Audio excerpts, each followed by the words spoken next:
Nursery. একটা সেলাই machine কিনা দাও, নায়িকা সাবানার মতো সেলাই করতে করতে একটা ফ্যাক্টরি দিয়ে দিন।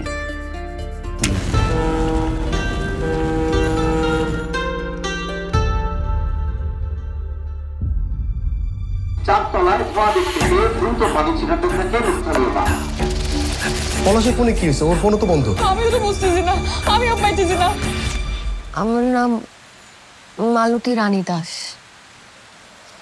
চিনতে পারছেন আমাকে? সকাল বিকেল আপনি একটা ঘন্টা পাচ্ছেন না, একটু আসতে পারছেন। তোমার দোকান কবে দিতে পারবা জানাইও। এই দেন 35 জনের সরকারি লিস্ট, এখানে পলাশ কুমার দাস নামে কারো নাম নেই। আমার স্বামী তো গত 3 বছর ধরে ওই মার্কেটে মোল্লা সাহেবের কাজ করছে। আপনি ইমিডিয়েট ওনাকে আইসিইউতে শিফট করবেন। দালালের টাকা দিয়ে আইসিইউ বেড ম্যানেজ করছি, তুই তাড়াতাড়ি আয়। লাখ টাকার উপরে চাকরি না হলে কি কাগজপত্র লাগে না? আর আপনাকে তো সিস্টেমই ঠিক নাই। একটু সামনে দিকে গিয়ে কর, সামনে দিকে কর না, একটু ছাইরা দিতে। জয়লাল সাহেব গত পরশুদিন মারা গেছে। এটা খুলে দেখো তো, কি ব্যাপারে কিছু জানো কিনা?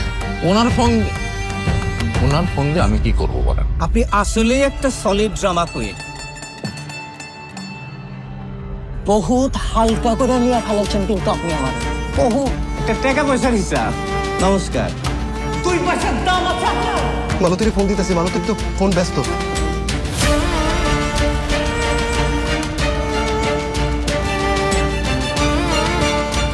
তাহলে কি এখন আমার জাল কাগজপত্র বানায় প্রমাণ করা লাগবে?